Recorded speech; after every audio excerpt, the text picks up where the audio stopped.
दोस्तों, जुगल किशोर का आप सभी को सादर प्रणाम। अपराध की कहानी में आपका स्वागत है कि कहानी एक लड़की की है जो पूरे प्रदेश की रहने वाली और अच्छी पढ़ी कर रही है। पढ़ते करते उसे प्यार हो गया और परिवार को पता चल गया। परिवार ने जल्दबाजी में रिश्ता बना दिया, मगर लड़का सनकी और संदेह करने वाली नियत का था, इसलिए बात आगे नहीं बढ़ी। दोस्तों, आप जिन लोगों ने चैनल को सब्सक्राइब नहीं किया है, कृपा करके सब्सक्राइब कर दे और कहानी कैसी लगी कमेंट कर जरूर बताएं। चले शुरू करते हैं। अप्रैल 2023 को रोशनी का डिजिटल मार्केटिंग का पेपर था। वह जालौन जिले के कुरका कस्बा स्थित रामलखन पटेल डिग्री कॉलेज में बीए द्वितीय वर्ष की छात्रा थी। इसी कॉलेज में उसकी बड़ी बहन शीलम भी पढ़ती थी। वह बीए फाइनल में थी। उसका हिंदी साहित्य का पेपर था। सुबह 8 बजे उन दोनों को उनका भाई श्रीचंद्र अपनी बाइक से कॉलेज गेट पर छोड़कर चला गया था। लगभग 10:30 बजे रोशनी और शीलम परीक्षा देकर कॉलेज से निकली। हाथों में प्रवेश पत्र थामे दोनों बहनें अपने घर की तरफ चल दी। चलते चलते दोनों आपस में बातचीत भी करती जा रही थी। जैसे ही वे कोटरा तिराहे की ओर बढ़ी, तभी रोशनी एकाएक ठिठक कर रुक गई। किसी अनचाहे शख्स के अंदेशे में उसने पलट कर देखा। पीछे एक बजाज पल्सर बाइक सवार को देखकर उसकी आंखों में खौफ की छाया तैर गई, क्योंकि वह बाइक पर पीछे की सीट पर बैठे युवक को जानती थी। रोशनी ने तुरंत अपनी बड़ी बहन शीलम का हाथ जोर से पकड़ा और घसीटते हुए कहा, जरा तेज कदम बढ़ाओ। शीलम ने रोशनी को खौफजदा पाया तो फौरन पलटकर पीछे देखा। वह भी पूरा मामला समझ गई। इसके बाद दोनों बहनें फुर्ती से तेज तेज चलने लगी। चेहरे पर हल्की दाढ़ी और सख्त चेहरे वाला युवक राज उर्फ आतिश था, जो रोशनी का मंगेतर था, पर किसी वजह से उससे सगाई टूट गई थी। राज व उसके साथी को देखकर दोनों बहनों की चाल में लड़खड़ाहट आ गई थी। आशंका को भांपकर रोशनी ने मोबाइल निकालकर किसी का नंबर मिलाया। वह मोबाइल पर बात कर पाती उसके पहले ही राज बाइक से उतरकर उसके पास पहुंच गया। उसने मोबाइल वाला हाथ झटकते हुए रोशनी का गला दबोच लिया। गले पर कसते सख्त हाथों की गिरफ्त से छूटने के लिए रोशनी ने जैसे ही हाथ चलाने की कोशिश की, राज ने कमर में खोसा तमंचा निकाला और रोशनी के सिर पर सटाकर फायर कर दिया। गोली लगते ही रोशनी चीखी और सड़क पर बिछ गई। उसके सिर से खून की धार बह निकली। कुछ देर छटपटाने के बाद रोशनी ने मौके पर ही दम तोड़ दिया। बदहवास शीलम ने चिल्लाने की कोशिश की, लेकिन उसके गले से आवाज निकलने के बजाय वह जड़ होकर रह गई। इसी बीच कुछ लोगों को आते देखकर राज डर गया। हड़बड़ाहट में वह भागा तो उसका तमंचा हाथ से छूट गया। वह बिना तमंचा उठाए ही अपने साथी के साथ बाइक पर सवार होकर फरार हो गया। हत्यारे फरार हो गए, तब शीलम जोर जोर से चीखने लगी। उसने कई लोगों से मदद मांगी, लेकिन सभी ने मुंह फेर लिया। उसके बाद उसने हिम्मत जुटाकर मोबाइल फोन से अपने घर वालों को जानकारी दी। सामने हुई हत्या तमाशबीन क्यों रहे लोग। रोशनी की हत्या की खबर सुनने के बाद घर में कोहराम मच गया। कुछ ही देर बाद मृतका के मम्मी पापा, भाई व परिवार के अन्य लोग वहां पहुंच गए और खून से लथपथ रोशनी की लाश देखकर दहाड़ मारकर रोने लगे। रोशनी की हत्या दिनदहाड़े कस्बे के कोटरा तिराहे के भीड़ भरे बाजार में की गई थी, लेकिन हत्यारों का सामना करने की कोई हिम्मत नहीं जुटा सका था। दुकानदार तो इतने दहशत में आ गए थे कि वे अपनी दुकानों के शटर गिराकर तमाशबीन बन गए थे। दरअसल दहशत इसलिए थी कि एक दिन पहले ही कुख्यात माफिया अतीक व उसके भाई की हत्या प्रयागराज में गोली मार कर की गई थी। लोगों के दिमाग में भय था कि इस हत्या का कनेक्शन कहीं उस वारदात से तो नहीं जुड़ा है। घटनास्थल से एट कोतवाली की दूरी मात्र 200 मीटर थी। कोतवाल अवधेश कुमार सिंह चौहान को वारदात की खबर लगी तो वह कुछ पुलिसकर्मियों के साथ घटनास्थल पहुंच गए। पुलिस के पहुंचते ही भीड़ का सैलाब उमड़ पड़ा। कोतवाल अवधेश कुमार सिंह ने मामले की जानकारी वरिष्ठ पुलिस अधिकारियों को दी, फिर निरीक्षण में जुट गए। 21 वर्षीय रोशनी की हत्या सिर में गोली मार कर की गई थी। शव के पास ही 315 बोर का तमंचा पड़ा था, जिससे उसकी हत्या की गई थी। पुलिस ने तमंचे को साक्ष्य के तौर पर सुरक्षित कर लिया। मृतका का मोबाइल फोन व प्रवेश पत्र भी वहीं पड़ा था। पुलिस ने उसे भी सुरक्षित कर लिया। अभी यह सब कार्रवाई चल ही रही थी कि एसपी डा ईरज राजा, एएसपी असीम चौधरी तथा सीओ कोच शैलेंद्र बाजपेयी भी घटना स्थल पर आ गए। पुलिस अधिकारियों ने फोरेंसिक टीम को भी मौके पर बुला लिया। पुलिस अफसरों के आते ही चीख पुकार बढ़ गई। मृतका की मम्मी सुनीता, पापा मानसिंह तथा भाई श्रीचंद्र दहाड़े मार कर रोने लगे। पुलिस अधिकारियों ने किसी तरह उन्हें शव से अलग किया, फिर घटनास्थल का बारीकी से निरीक्षण किया। फोरेंसिक टीम ने जांच कर साक्ष्य जुटाए। घटनास्थल पर मृतका की बहन शीलम पुलिस अधिकारियों ने किसी तरह उन्हें शव से अलग किया, फिर घटनास्थल का बारीकी से निरीक्षण किया। फोरेंसिक टीम ने जांच कर साक्ष्य जुटाए। घटनास्थल पर मृतका की बहन शीलम मौजूद थी। पुलिस अधिकारियों को उसने बताया कि उसकी बहन रोशनी की हत्या उसके मंगेतर राज उर्फ आतिश ने की है। वह कंदौरा थाने के गांव जमरेही का रहने वाला है। रोशनी और राज आपस में प्रेम करते थे। मम्मी पापा ने दोनों का रिश्ता भी तय कर दिया था। लेकिन जब रोशनी को पता चला कि राज गुस्से वाला, शक्की व सनकी स्वभाव का है तो रोशनी ने उससे शादी करने से इनकार कर दिया। इससे वह नाराज हो गया और रोशनी को डराने धमकाने लगा। रोशनी नहीं मानी तो आज उसने गोली मारकर उसकी हत्या कर दी। उसके साथी को वह जानती पहचानती नहीं है। निरीक्षण व पूछताछ के बाद पुलिस ने मृतका रोशनी के शव को पोस्टमार्टम के लिए जिला अस्पताल भिजवा दिया। साथ ही मृतका की बड़ी बहन शीलम की तहरीर पर भादमवी की धारा 302 के तहत राज उर्फ आतिश तथा एक अज्ञात व्यक्ति के विरुद्ध रिपोर्ट दर्ज करा दी। एसपी डा ईरज राजा ने छात्रा रोशनी हत्याकांड को बड़ी गंभीरता से लिया। अतः आरोपियों को पकड़े के लिए उन्होंने पुलिस की 4 टीमें गठित की। एक team CO coach Shailendra Bajpai तथा दूसरी टीम कोतवाल अवधेश कुमार सिंह की अगुवाई में गठित की। एसओजी तथा सर्विलांस टीम को भी सहयोग के लिए शामिल किया। इन चारों टीमों ने आरोपितों के हर संभावित ठिकानों हमीरपुर, कंदौरा, जमरेही, विवार तथा धनपुरा में ताबड़तोड़ दबिशें दी, लेकिन सफलता हाथ नहीं लगी। शाम 5 बजे कोतवाल अवधेश कुमार सिंह को मुखबिर के जरिए पता चला कि आरोपी राज एट थाने के गांव सोमई में किसी परिचित के घर छिपा है। इस सूचना पर पुलिस टीम ने सोमई गांव में दबिश डालकर और उसे दबोच लिया। पुलिस टीम ने उसकी बिना नंबर प्लेट वाली बजाज पल्सर बाइक भी बरामद कर ली। पूछताछ के लिए उसे थाना लाया गया। थाने में जब उससे सख्ती से पूछताछ की गई तो वह टूट गया और रोशनी की हत्या का जुर्म कबूल कर लिया। उसने बताया कि रोशनी उसकी प्रेमिका थी। वह उससे शादी करना चाहता था।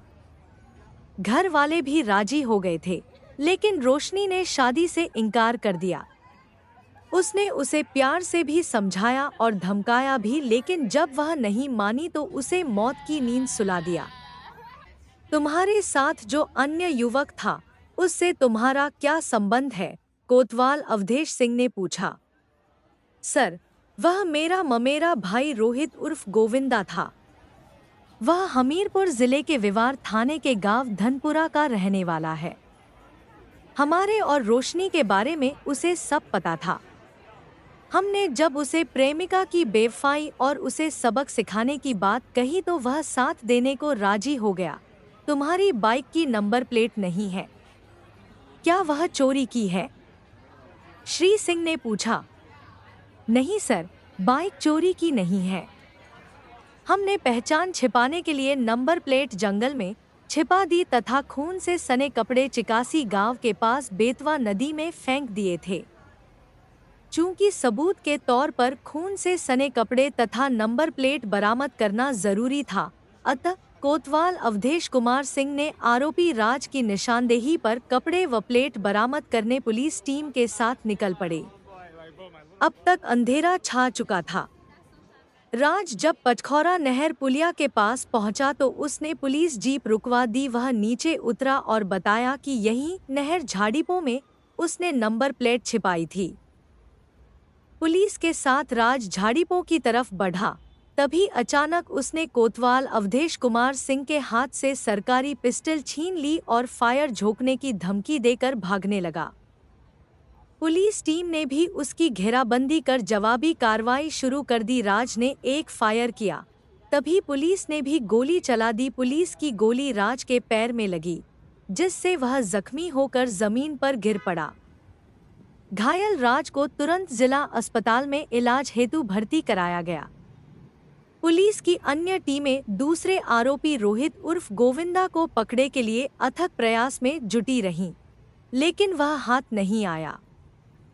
पुलिस जांच में एक ऐसे शक्की व सनकी प्रेमी की कहानी सामने आई, जिसने एक होनहार छात्रा की सांसें छीन ली और स्वयं का जीवन भी अंधकारमय बना लिया। उत्तर प्रदेश का एक जिला है जालौन। इसी जिले के एट थाना अंतर्गत ऐंधा गांव में मानसिंह अहिरवार सपरिवार रहते थे। उनके परिवार में पत्नी सुनीता के अलावा 2 बेटे हरीश कुमार, श्रीचंद्र और 4 बेटियां रजनी, मोहनी, शीलम तथा रोशनी थी। मानसिंह किसान था। खेती बाड़ी से ही वह अपने परिवार का भरण पोषण करता था। उसका बड़ा बेटा हरीश कुमार उरई में प्राइवेट जॉब करता था, जबकि छोटा बेटा श्रीचंद्र खेती के काम में हाथ बटाता था। 2 बेटियों रजनी व मोहनी के जवान होते ही मानसिंह ने उनका विवाह कर दिया था। मानसिंह की सबसे छोटी बेटी का नाम रोशनी था। वह बहुत चंचल थी, इसलिए वह किसी से भी बातचीत में नहीं झिझकती थी। रोशनी से बड़ी शीलम थी। वह भी बातूनी व हंसमुख थी। दोनों बहनें सुंदर तो थी ही, पढ़ने में भी तेज थी। दोनों एट कस्बा स्थित रामलखन पटेल महाविद्यालय में पढ़ती थी और साथ साथ कॉलेज जाती थी। कॉलेज में लड़के लड़कियां साथ पढ़ते थे, लेकिन कभी किसी लड़के की हिम्मत नहीं हुई कि वह इन दोनों बहनों से पंगा ले। रोशनी की मौसी अनीता कदौरा थाने के गांव जमरेही में ब्याही थी। वह रोशनी को बहुत चाहती थी। बात उन दिनों की है जब रोशनी ने इंटरमीडिएट की परीक्षा पास की थी। मौसी के बुलावे पर वह जमरेही गांव पहुंची। वहां मौसी ने उसकी खूब आवभगत की और कुछ दिनों के लिए उसे अपने घर रोक लिया था। मौसी के घर पर ही एक रोज रोशनी की मुलाकात राज उर्फ आतिश से हुई। पहली ही मुलाकात में दोनों एक दूसरे से प्रभावित हुए। राज उर्फ आतिश रोशनी की मौसी अनीता का पड़ोसी था और उसकी जाति बिरादरी का था। चूंकि राज का अनीता के घर बेरोकटोक आना जाना था, इसलिए उसकी मुलाकातें बढ़े लगी। उन मुलाकातों ने दोनों के दिलों में प्रेम के बीज बो दिए। धीरे धीरे दोनों के बीच बातचीत भी होने लगी। खूबसूरत रोशनी जहां राज के दिल में समा गई थी, वहीं स्मार्ट राज से बातचीत करना रोशनी को भी अच्छा लगने लगा था। एक रोज राज अनीता के घर गया तो वह घर में नहीं दिखी।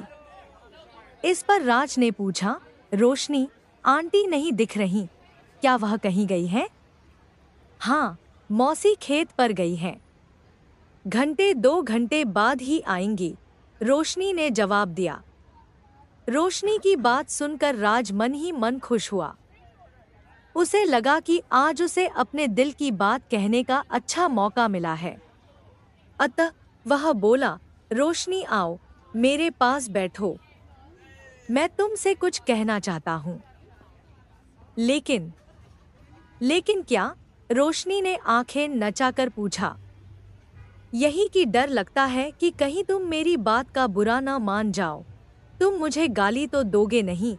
फिर भला मैं बुरा क्यों मान जाऊंगी? रोशनी, तुम मेरे जीवन को भी रोशनी से भर दो। कहते हुए राज ने रोशनी का हाथ अपने हाथ में ले लिया। फिर बोला, रोशनी, मैं तुमसे बहुत प्यार करता हूँ। तुम्हारे बिना अब मुझे कुछ भी अच्छा नहीं लगता है। मैं तुम्हें अपने घर की रोशनी बनाना चाहता हूँ।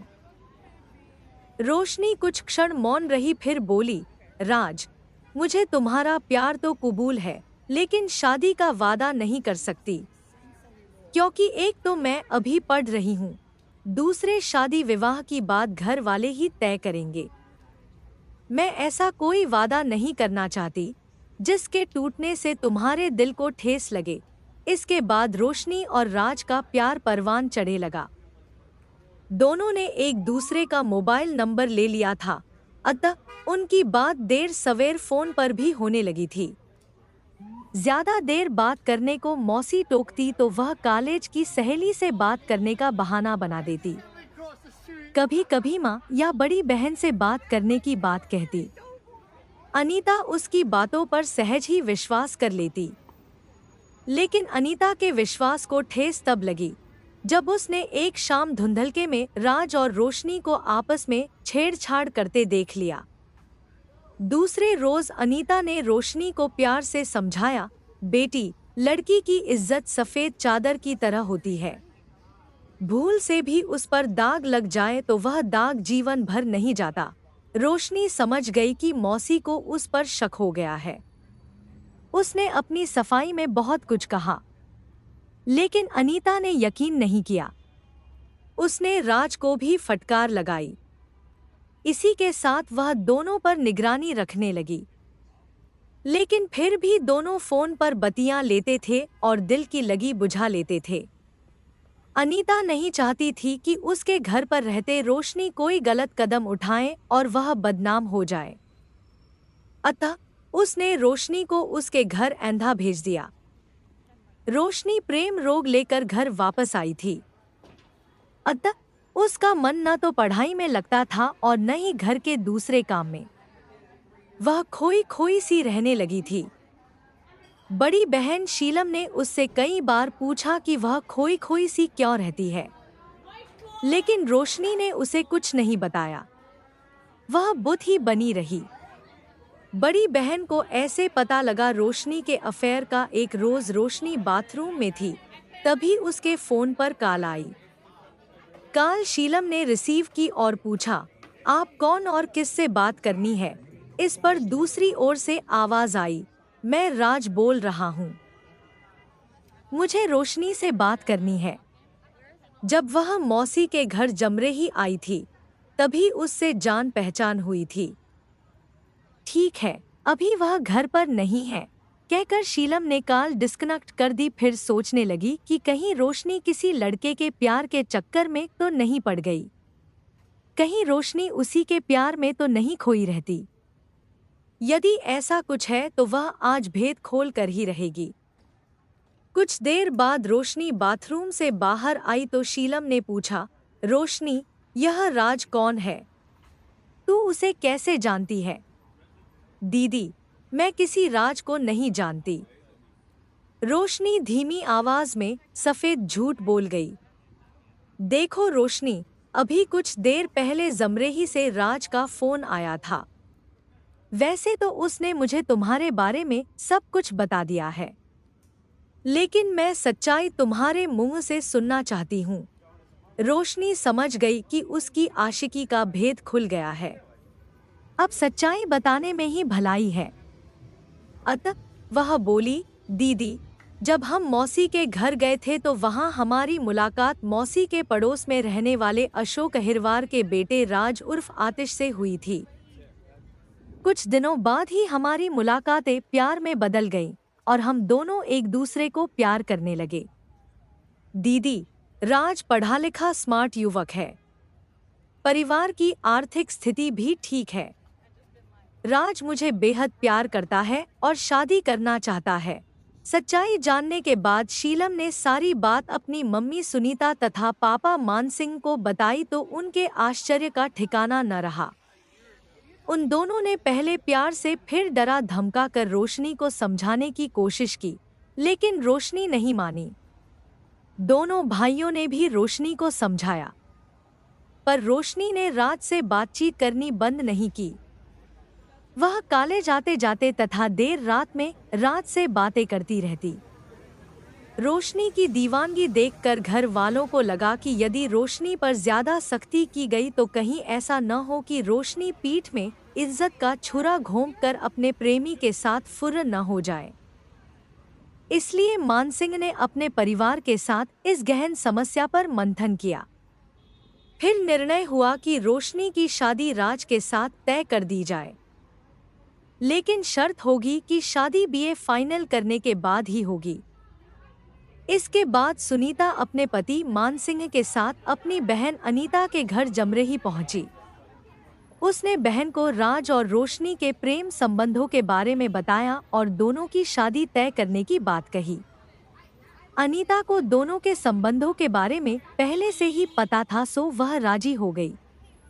अनीता ने कहा कि राज पढ़ा लिखा है, संपन्न किसान का बेटा है, सबसे बड़ी बात जात बिरादरी का है, अतः रिश्ता हर मायने में सही है। सबको रिश्ता उचित लगा तो मानसिंह ने अशोक अहिरवार से उनके बेटे राज उर्फ आतिश के रिश्ते की बात चलाई। अशोक भी तैयार हो गया। उसके बाद रोशनी का रिश्ता राज के साथ तय हो गया।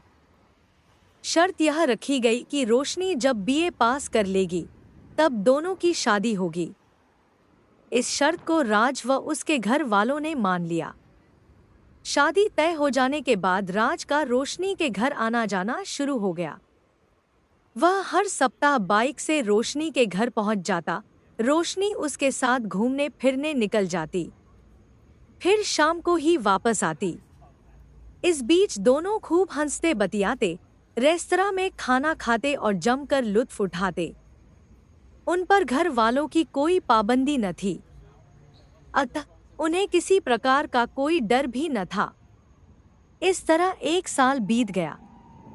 रोशनी अब तक बीए प्रथम वर्ष पास कर द्वितीय वर्ष में पढ़ने लगी थी, जबकि उसकी बड़ी बहन शीलम तृतीय वर्ष में पढ़ रही थी।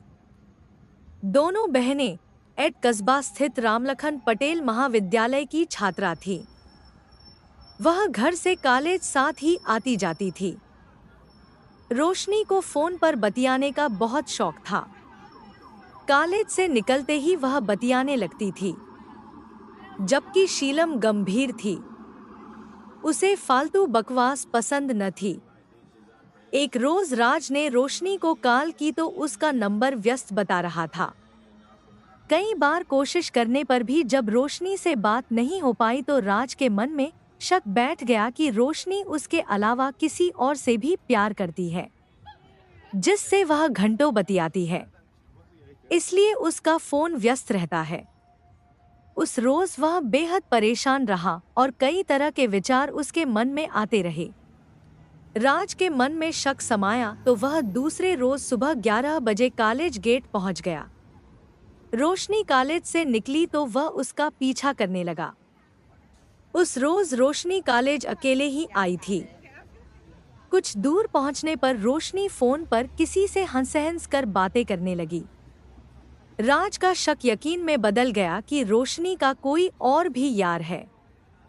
गुस्से से भरा राज रोशनी के पास जा पहुंचा और मोबाइल छीन कर बोला, तुम हंस कर किस से बात कर रही थी? क्या मेरे अलावा कोई और भी दिलवर है? राज को सामने देखकर रोशनी घबरा गई और बोली, मैं अपनी सहेली से बात कर रही थी। वह आज कॉलेज आई नहीं थी। लेकिन तुम यह बहकी बहकी बातें क्यों कर रहे हो? क्योंकि मुझे सच्चाई पता है। तुम सहेली से नहीं, अपने यार से बात कर रही थी। लगता है तुम शक्की और सनकी इंसान हो। मुझ पर यकीन नहीं तो मिलने क्यों आते हो? लगता है तुम्हारा प्यार छलावा है। तुम तो प्यार के काबिल ही नहीं हो। उन दोनों के बीच उस दिन जमकर बहस हुई। इस बहस से रोशनी का दिल टूट गया। राज के प्रति उसकी जो मोहब्बत थी वह घायल हो गई। वह सोचने को मजबूर हो गई कि ऐसे शक्की इंसान के साथ वह जीवन कैसे गुजार सकेगी। रोशनी इस बात को लेकर परेशान रहने लगी, जबकि बड़ी बहन शीलम उसे समझाती कि वह चिंता न करे, सब ठीक हो जाएगा। कहते हैं कि शक की विषबेल बहुत जल्दी पनपती है। राज के साथ भी ऐसा ही हुआ। उसका शक दिन बदिन बढ़ता ही गया।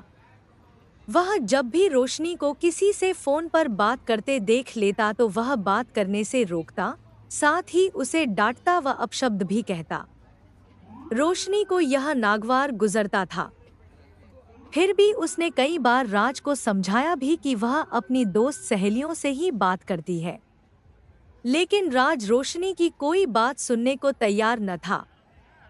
कई बार समझाने पर भी जब राज के व्यवहार में कोई बदलाव नहीं आया तो रोशनी उससे दूरी बनाने लगी। उसने उससे मिलना भी कम कर दिया। राज के दुर्व्यवहार से अब रोशनी चिंतित रहने लगी थी।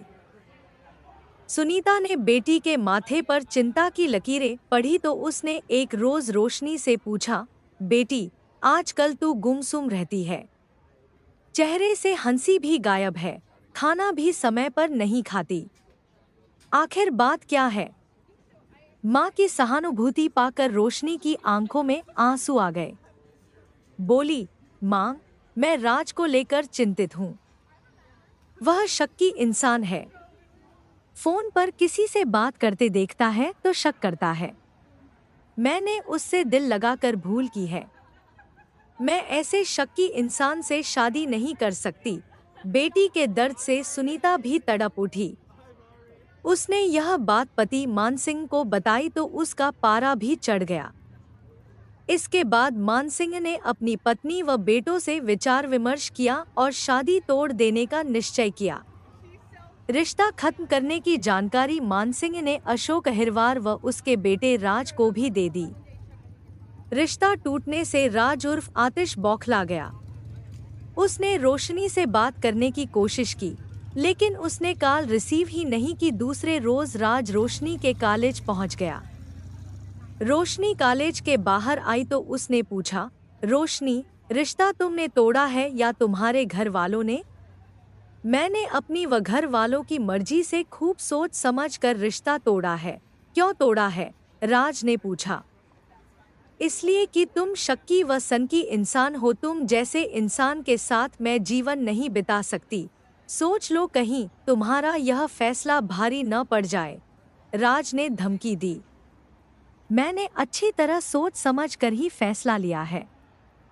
तुम्हारी धमकी से मैं डरने वाली नहीं हूँ। और हाँ, आज के बाद मुझसे मिलने कॉलेज में मत आना।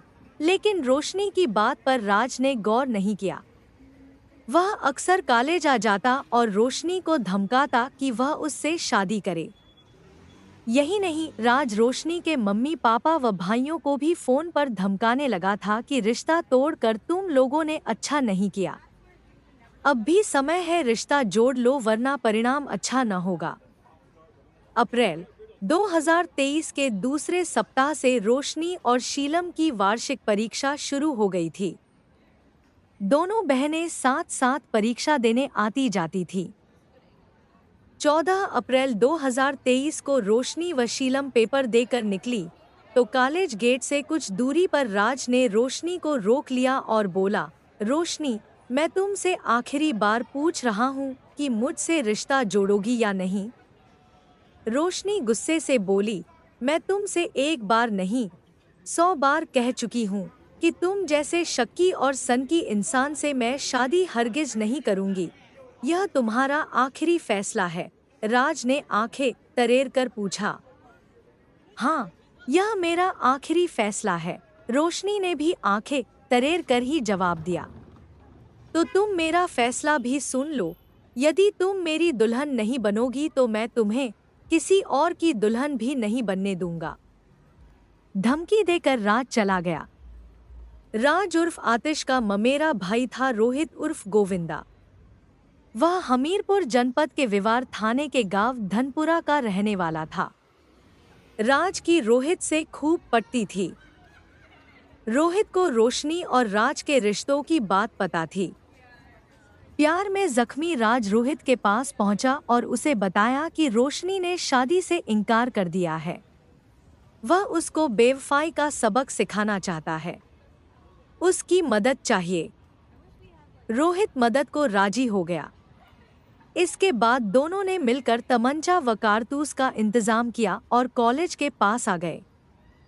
17 अप्रैल 2023 को शीलम और रोशनी अपना अपना पेपर देकर कॉलेज से निकली तो बाइक से राज व रोहित ने उनका पीछा करना शुरू किया। शीलम व रोशनी जैसे ही कोटरा तिराहा पहुंची तभी राज व रोहित ने उन्हें घेर लिया। फिर बिना कुछ कहे राज ने रोशनी के सिर में तमंचा सटाकर फायर कर दिया। रोशनी ने मौके पर ही दम तोड़ दिया। पूछताछ करने के बाद 19 अप्रैल 2023 को पुलिस ने हत्यारोपी राज उर्फ आतिश को उरई कोर्ट में पेश किया, जहां से उसे जिला जेल भेज दिया गया। दूसरा आरोपी रोहित उर्फ गोविंदा फरार था। दोस्तों, कहानी कैसी लगी कमेंट कर जरूर बताएं। कल फिर मिलते हैं एक और नई कहानी के साथ।